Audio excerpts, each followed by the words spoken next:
I'm going to go ahead and get started. We're going to go ahead and get started with part 2 of suicide awareness and assessment. We'll have time at the end to ask questions. So if you have anything, hold on to those until the end.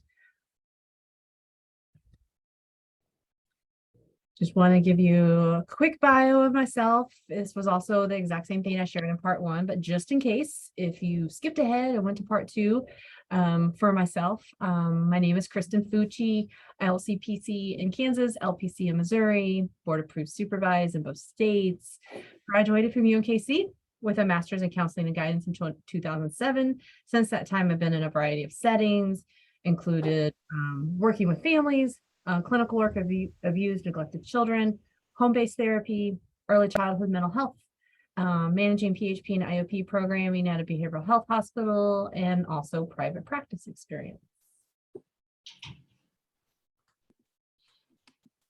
Something that I'm going to ask everyone to do is ensure that you stay muted throughout the presentation. That way, just to help with noise and different things that may be occurring. If you do have any questions, you're welcome to type them into the chat box. I will not address them until the end of session. Or if you want to hold on to those things, we can unmute at the end, and then we can ask questions at the end as well. One of the things that we wanted to cover is, because of the presentations that we're providing, part of CARE4U2, I want to make sure that we're speaking to the mission, vision, and values of Resolve Counseling. Our mission is to reimagining mental health to reduce barriers and improve care. Our vision is to create a community in which mental health services are accessible, exceptional, and stigma-free.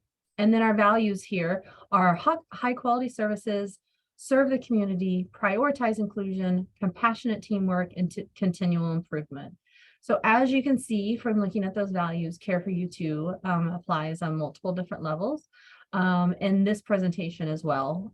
So serving the community by providing these CEUs to help all clinicians and anybody in the community feel like they have additional skills to work with anybody that might have suicidal thoughts and or is suicidal. Also continual improvement to provide additional resources and education. And so those are two of the specific values that we're addressing today. So let's talk about objectives for part 2. Identify evidence-based treatment strategies, learn proactive coping skills for clients, gain knowledge about suicide safety plans, and then be able to identify higher levels of care for suicidal clients. So here are some things to consider. So let's talk about what we have as pre-test questions. So what that means is these are different things that will be covered throughout the presentation and will probably, hint, hint, show up on your post-test for your CEU credit. So the first one is, there are no evidence-based treatment modalities for suicidal clients, whether that is true or false. All therapists should start with a behavior chain analysis when clients are suicidal. True or false? And safety contracts are an effective tool at minimizing suicidal clients from acting on their plan or thoughts. True or false? So something to consider as we go through the presentation of being able to find those correct answers if you don't already know them. And if you already do know them, hopefully this is just a reminder and just kind of helps provide additional things for your skills and for your toolbox. So let's jump in it to evidence-based treatment strategies. So what influences the interventions that we use? So what do we consider before we actually use any type of intervention with a client? Hopefully we're considering the setting or the environment that we're providing that intervention in, and or what setting that client is going to be expected to either return to, what's the level of safety, psychologically, emotionally, physically as well. Frequency of sessions with the client. So how often are you actually seeing the client? Are they consistent in their care? Is this a one-time acute Intervention, is this a long-term treatment that you're providing? So that's something to consider as well. Clients' engagement and adherence. So of course, as we know through our different experiences, some clients are more engaged, some clients are more active in their treatment, and some clients tend to follow through on things more than other clients. So that's something that we need to consider. The client's ability to use a safety plan, ensuring that they have the skills needed to get to that resource, to, if it's a written plan, being able to read it, being able to have all the different things that are listed on it, their knowledge, their cognitive skills. Those are all things that we need to remember as we do a safety plan. The client support system. So what do they have outside of session with you? What do they have to help provide structure and or support around that safety plan and for themselves? Symptoms and diagnoses. These are things that we need to remember as well. As we know, different diagnoses provide sometimes additional barriers for our clients. So what skills, what criteria, what intensity of symptoms are they experiencing that might inhibit their ability to learn a new intervention and let alone use that intervention. And then your scope of practice. What are you trained to do? What are you not trained to do? So that's going to really impact if you, for example, if you've never had training on how to use a sand tray and you don't have any information about that, you're probably not going to want to just pull that into a session, let alone trying to do a safety plan. So that's why this training hopefully is very helpful. And that's why, honestly, the state of Missouri requires it in order to provide that basic level of information for all clinicians across the board. Okay, evidence-based treatments. So there are some evidence-based treatments that we can use with suicidal clients. Medications is a big piece. If we have a suicidal client, that would definitely be a conversation that we probably should or could be having very early on if a client's not already on medication. Knowing what those medications are as a clinician and probably having to do a little research. I mean, I don't know about you, but there are plenty of medications out there and I can't keep track of all of them and knowing the dosage and possible side effects and those different things. So knowing what medications are out there to help treat the specific rumination and or aggression, any of those types of symptoms that a client may be experiencing. Also knowing which medications may actually increase their suicidality, possibly as a side effect, and being able to walk clients through those.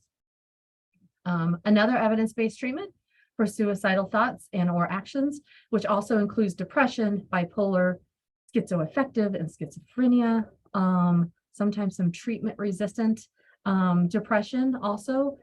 Some clients use ECT, electroconvulsive therapy, and some use TMS, which is transcranial magnetic systems, I believe, sorry. So being able to use either one of those, knowing those resources in your community where you could possibly refer them to is very important. And knowing what they are, even in general, just to have an initial conversation about. The third thing that's going to be obviously most applicable for us as clinicians is going to be psychotherapies. So what psychotherapy modalities are most effective? CBT, so cognitive behavioral therapy, DBT, dialectical behavioral therapy, and motivational interviewing. Doesn't mean you can use only one and not the others or vice versa, but a collaborative feel to those, kind of using a little bit of this and a little bit of that is not necessarily a negative thing either. So additional information, I pulled 2 articles that you can look up. I'll provide those in the resources. Okay, so treatment strategies. So within CBT, DBT, and motivational interviewing, these are some of the treatment strategies that have been considered to be effective and can be helpful with suicidal clients. So generating future thinking, behavior chain analysis, teaching coping skills, and then teaching in the moment skills. And we'll go into detail on each of those 4. So the first one we're going to get started with is generating future thinking. So if you have watched part 1 of this training, robust suicidal awareness and assessment, one of the things I mentioned was helping a client think about the future and be able to dream about what could possibly be. And sometimes that alone can get a person's suicidal action to reduce or to not happen at all. It's kind of like this preventative measure. So these are some of the things that can help generate some of that future thinking. It is not an exhaustive list, so I want to make sure that we know that there are other skills out there. These are just some that I put together. Building a life worth living. So what are we headed to? What do you think we could do in the future? What are things that you would want to have in the future? What are things that you would want to accomplish? What is that life that eventually you can imagine, like, yes, I can let that suicidal ideation go because I have the life that I want, and being able to build towards that. The next one is the miracle question. If we woke up tomorrow morning and your suicidal ideation was gone and you didn't have thoughts about that, what would it look like? What could it possibly be? Tomorrow box. So that's literally taking a box and doing an expressive art therapy activity, but also putting in different things of your tomorrow box. What do you want to do tomorrow? What are things you look forward to doing? Whether it be travel or participating in a concert, or oh, I get to see, you know, my niece or nephew and anything that they can look forward to doing in the future can go into this tomorrow box. And then they can always have that and be able to utilize that at any time. Another thing that's helpful to do with clients, especially those that maybe are a little negative internal self-talk, is affirming letters to themselves. Like literally writing letters to themselves to say, like, you're okay, I see you, you know, the future is going to be okay, we got this type of feeling to it. Being able to do that internal self-talk and getting that out of their own head and putting it onto something, being able to express that. And if it's not an actual letter with writing on it, maybe it's a picture, or maybe it's a collage or something along those lines that then they can utilize in the future when their internal negative talk is growing or getting larger or more intense. Possibly letters from others. So whether it be a parent, a best friend, partner, you, how about you as a therapist? Sometimes we know the most intimate things about our clients, and sometimes they haven't told anyone else of their suicidal thoughts except you. So sometimes you hold that compassionate key to them, and being able to use that in a therapeutic way to help support their safety planning, and being able to have that available to them at any time. This can be very helpful.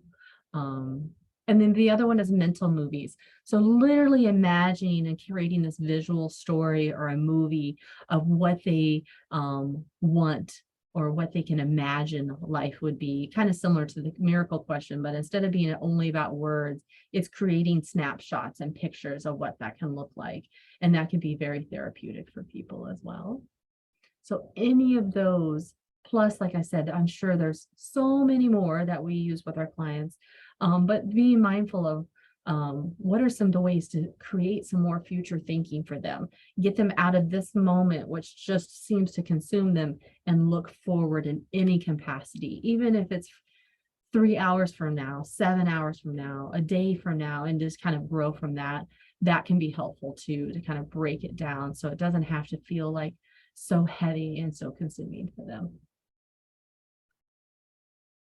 The next thing that you can possibly do is behavior chain analysis. So this is a DBT skill in order to decrease a targeted behavior. So of course, our targeted behavior we want to decrease is suicidality, right? Suicidal behavior, suicidal action, any of the above, sometimes even just suicidal thoughts.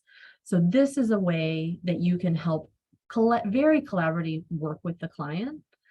So the first step is just describing the targeted or the problem behavior as the client wants to state it. What is most bothering to them, most disruptive in their life, what's distressing, what's the biggest thing. The next thing is to describe the participating event that resulted right before this ideation or the increase in thoughts started. So what was that precipitating event? Is it, oh, I just lost my job. Oh, someone acted like I didn't get invited to something, and so now I don't think anybody likes me. What was that happened right before? Describe any vulnerability factors. What are factors that are not put in place yet that we can address, that we can figure out, like, what made this client more vulnerable in that moment? Are they not sleeping well? Did their drinking increase? Like, what are those vulnerability factors? Number 4, describe in detail the chain of events that led up to the problem behavior. And this is very specific, obviously very individualized for the client. So we're going to go back everything that led up to it, all the way up to when that problem behavior started. So we're kind of looking back on 1, 2, 3 and coming out with basically like a running narrative to it of what was happening. Then we're going to go and describe what are the consequences of this suicidal behavior. What would the consequences of the suicidal ideation be? Are they becoming more withdrawn from their friend group or other supports? Did they just lose their job? I mean, all those different things. We want to talk about consequences. Describe different solutions to the problem behavior. So instead of thinking about ways that I could possibly start to get more, weapons, or I'm going to start collecting additional knives in my house, what are some things we can do instead? What are other ways to provide that relief or that release in a different direction that may be obviously more healthy and would help minimize the risk with their problem behavior? The next step would be to describe very detailed way of any prevention strategy. So is there a way to maybe, I don't know, move in with a friend for a while? Is it, hey, well, maybe we could remove whatever is happening in the house. Let's get all the alcohol out of the house just in case, because that's going to more likely lead to you following in this behavior. So what can we do in very detailed, any kind of prevention strategy? And then the last thing is describe what you are going to do to repair the consequences of that problem behavior. So what is the client going to do to repair threatening to hurt themselves in front of their partner? What are things that we can do to help repair that instead of not addressing it or just allowing that to just kind of simmer under the surface? So we're going to help your client kind of learn what to do next steps, so it doesn't feel like such a big wound. What can we do next? All right, the next one is proactive coping skills. So the word proactive obviously is very important. So what are we doing before any suicidal action or behaviors? What are we hoping that can help limit symptoms and minimize that emotional pain that clients may be experiencing?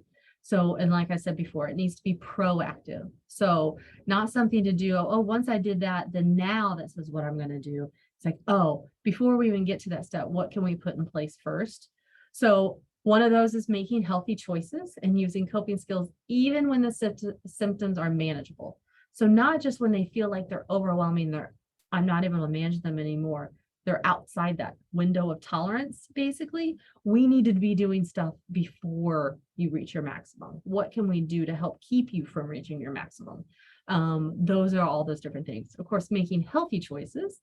So sometimes we might hear, well, I go hang out with friends. Well, it's like, well, are these the same friends that are going to want to binge drink and going to want to use drugs and do different things that they're going to lead to your increase in suicidality? Well, yeah, probably. Well, let's think of some other things. Let's think of some other things to put in place. Not that we don't want you to be around these people at all, but when you're feeling this way, what else can we put in place to help make it more healthy for you? Safety cards are a big piece. So what did we collaboratively work on that you can have with you to help put these different steps in place to ensure your safety? Any plan of action with very specific steps, kind of almost like a algorithm to help eliminate your suicidality, so to speak. And of course, anything that is strengths-based is going to be more receptive for the client and those around them. So if a client's already good at reaching out to people, that's something we're going to lean into, versus if they're more of a solitary person, we're not going to say, okay, now we want you to reach out to many different people. Well, they're just less likely to do it. So we want to lean into things that they already do well, and then kind of exaggerate those. So in the moment, they're able to get to those even easier. Distress tolerance skills, which is a DBT based idea. And then any body awareness skills. So which would be more of like a somatic experiencing type skill. Paying attention to what the body's trying to tell you instead of getting lost in the thoughts, feeling more connected. Many times that's what we'll hear from clients, is they're just not connected to their brain and body, feel disconnected right now. When that hopelessness and that helplessness is so strong, they just are kind of numbed out. And how do we get that connection back? So then that way they can pay attention to that in a more proactive way before they get to that numbing spot. Additional coping skills, of course, any kind of self-care. What do you like to do? I just like to sit outside and listen to the birds. I like to sit in my car and listen to really loud music. I don't know, like whatever they already like to do, leading into that and providing additional support around that, showing them that it's okay to do those things, showing more self-compassion. So learning how to talk to ourselves and see ourselves in a more compassionate way, more understanding, being more gentle with ourselves as well, allowing ourselves to be human and make mistakes, and learning that that's okay. Making healthy choices. I put most of the time. I don't know of too many people that are making healthy choices all the time, every single moment of the day. And if those people are out there, they're probably not sitting in the therapy room. Sounds like they've got it all figured out. But learning how to make more healthy choices. Many times clients haven't been taught what is healthy and or safe versus unsafe.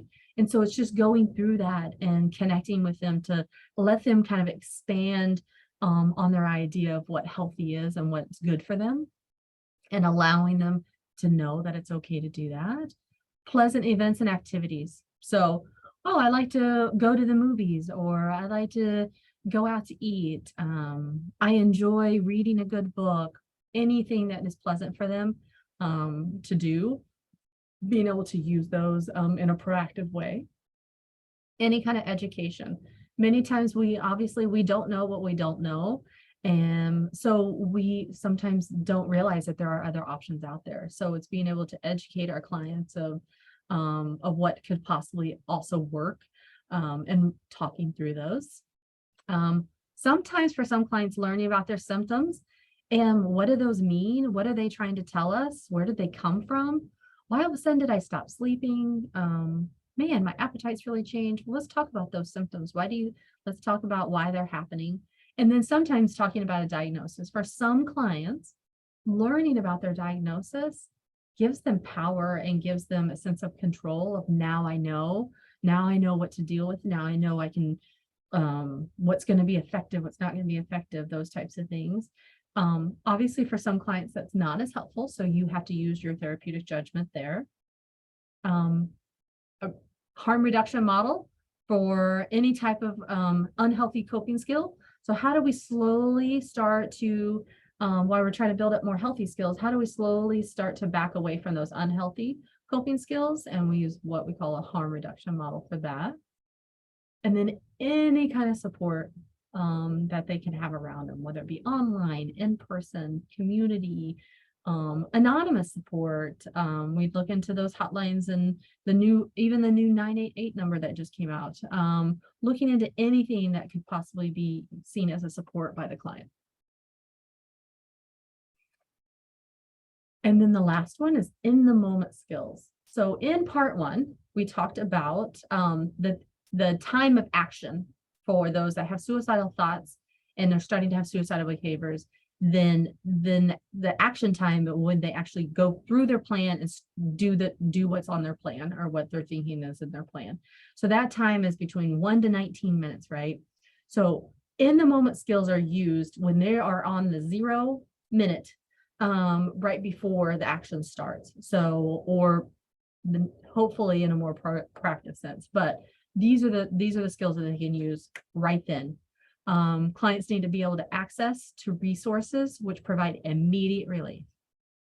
Not, hey, go take, this medication that you have, and then after 30 minutes, well, we know that doesn't work on the timing of all the research that's behind it. So they need to have something that works immediately.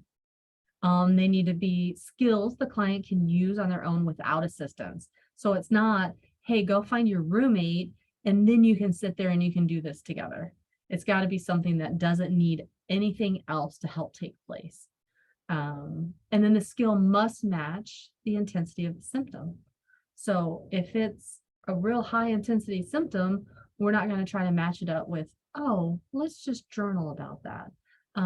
That doesn't seem to match up. Within the brain and within the self, it doesn't seem to match up. So we have to be able to make sure that those are congruent.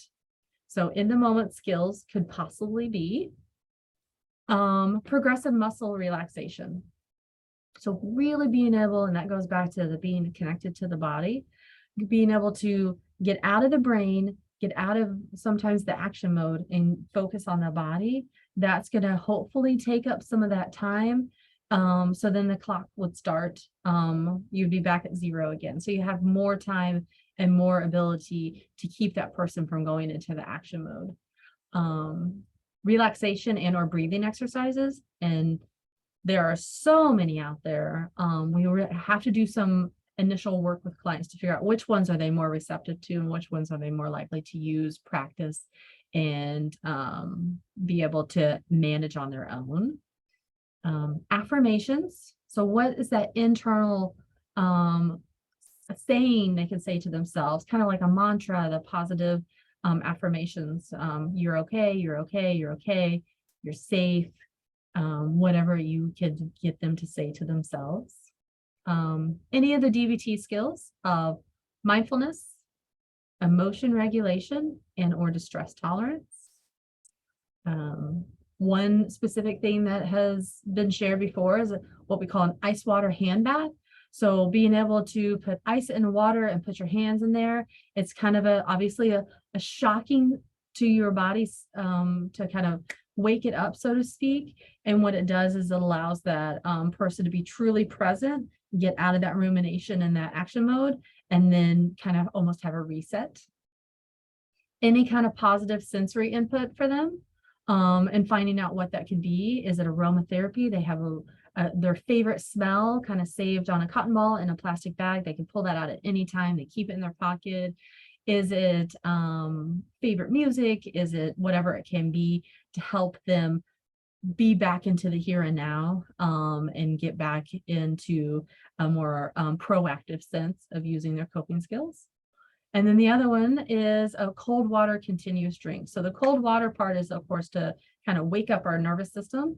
And then the continuous drink. So what that does is in order to take a drink, you have to take a breath.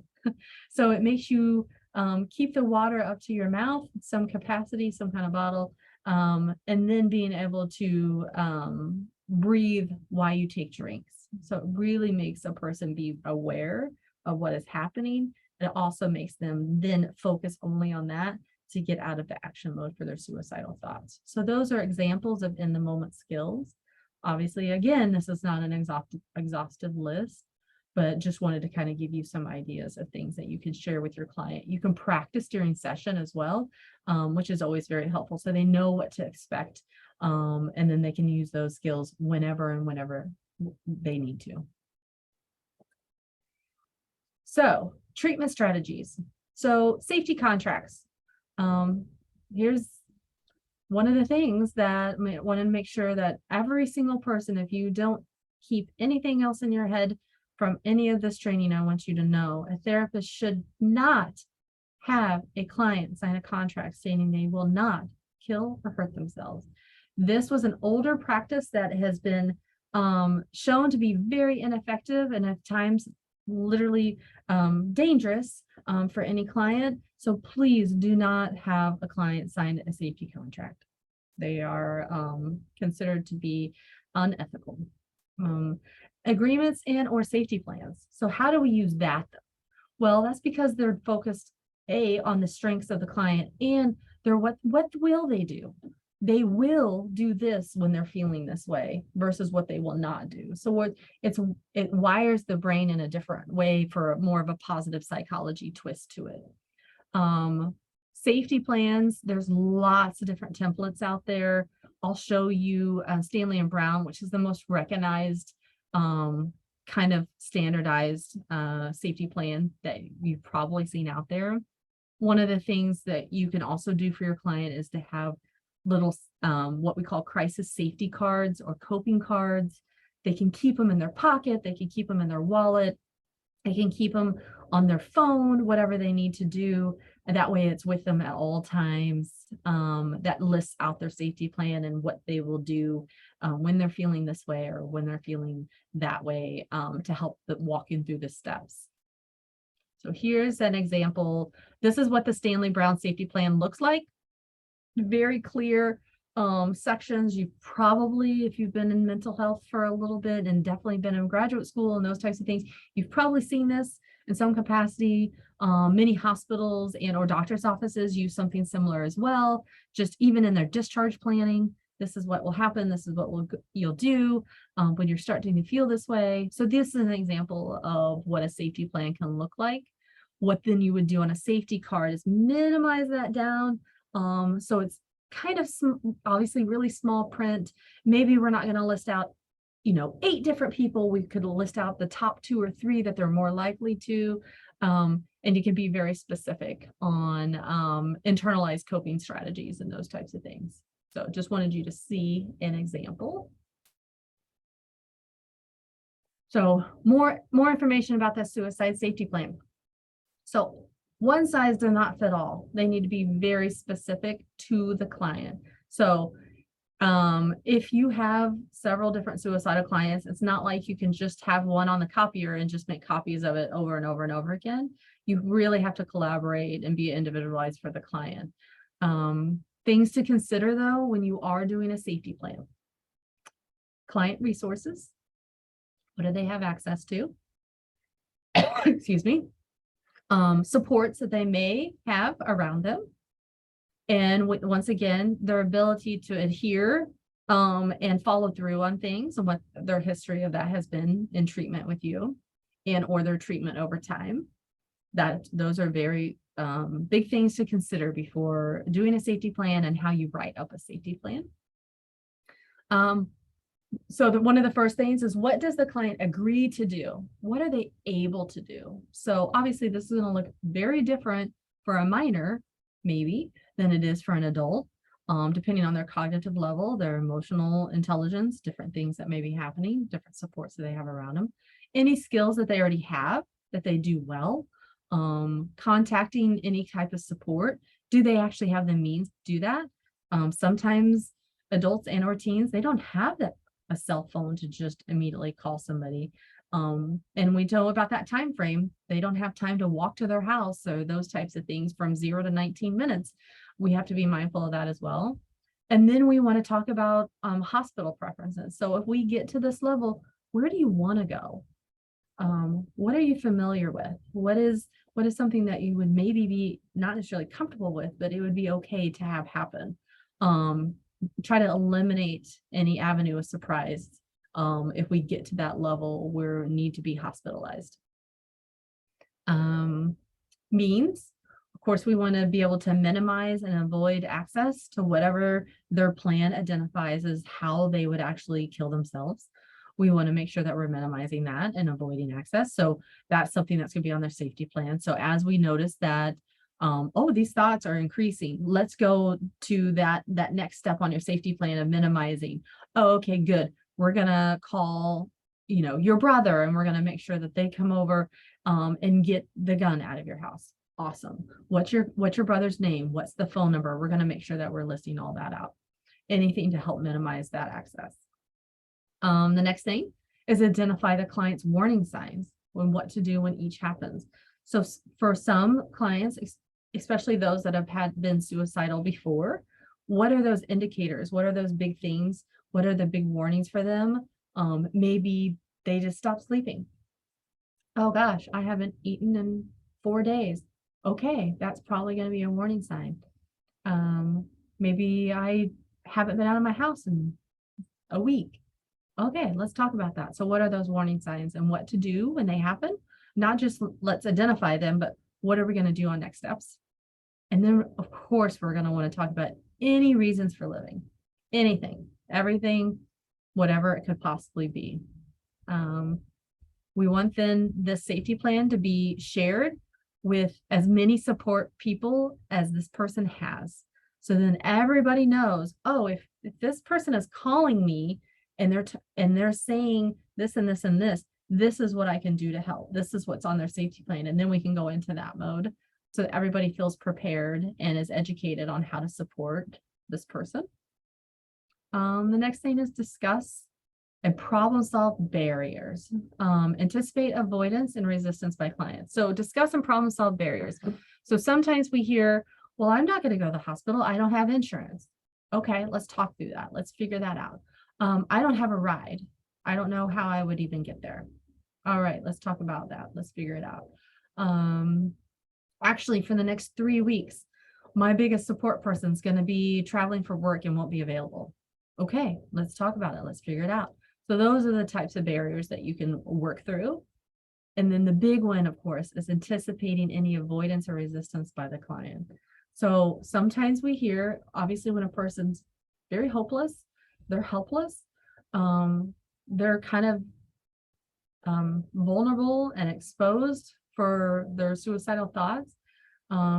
We might suggest something and you immediately hear, I already tried that, or I don't want to do that, or whatever it may be. We need to be able to anticipate that. So hopefully we can word either what we're going to say or use some of that motivational interviewing to get them there on their own. So it's actually their idea and or their thought process. So we just get around that avoidance or resistance overall. So these are definitely things to consider. But like I said, to be mindful that every safety plan needs to be very individualized. So what happens though when the safety plan isn't enough? So maybe we have somebody that is very resistant or is not likely to follow through on their safety plan, and or, okay, it's great, I have the safety plan, but I'm still want to kill myself. Okay, what are we going to do next? So there can be these options. Doesn't mean one will fit. It might be all of these, but it's something to consider. Support person could possibly stay with them, or they can stay with the support person or persons. Sometimes that is enough to get them past that action period.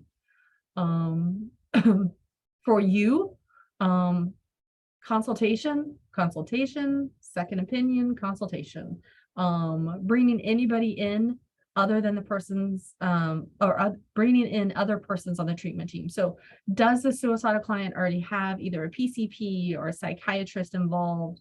Have they ever, do they just get out of inpatient? Anybody that you can possibly talk to get perspective and or to get consultation from? If you have a supervisor, if you have other colleagues to talk about, once again, just like in part one, calling your national associations to get more support on that too, get a consultation in, that sometimes is very helpful.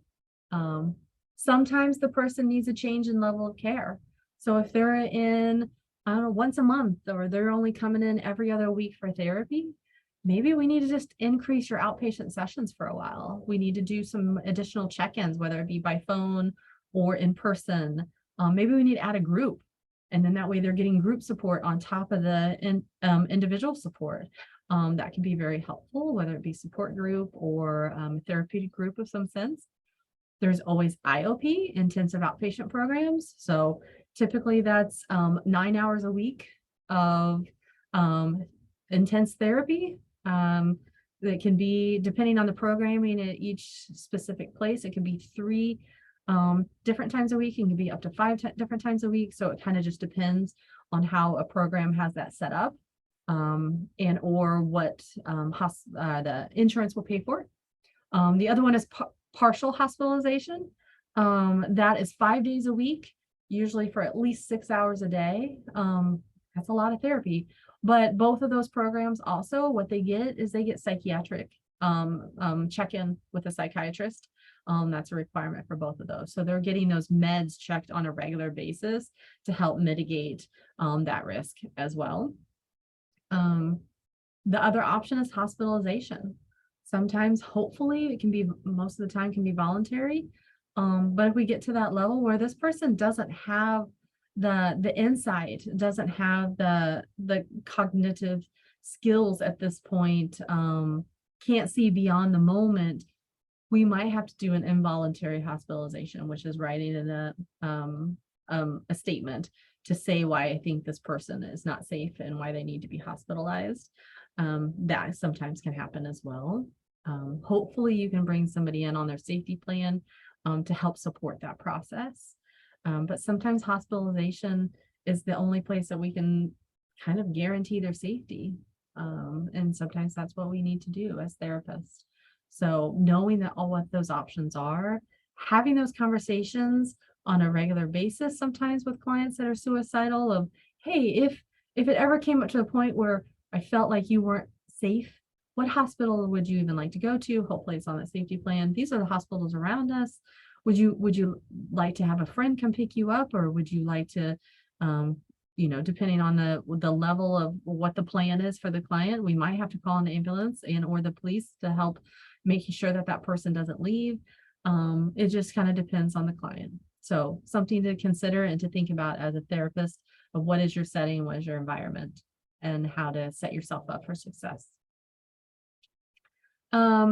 Resources for higher levels of care. So since this is Resolve is in the Kansas City area, I will be providing a list of what we use to help support higher levels of care. So lists of hospitals that either see, kids, teens, adults, whether it be for mental health and or substance use, anybody that provides, IOP or PHP is on there, any kind of support groups, community, mental health centers is also a big one.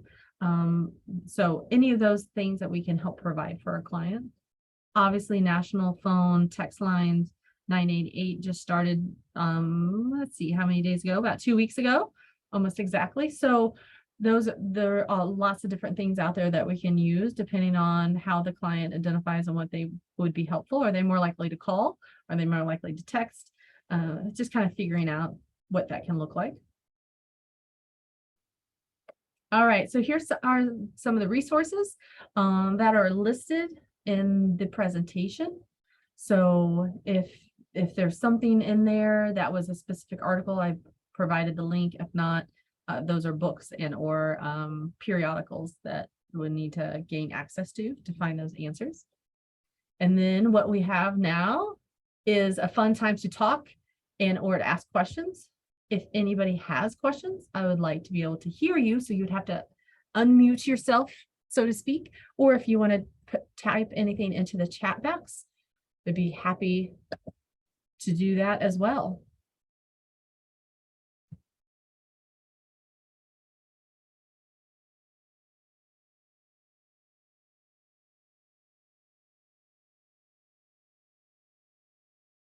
You all are very quiet. So if you do have any questions moving forward or anything that you would like clarification on, please let me know.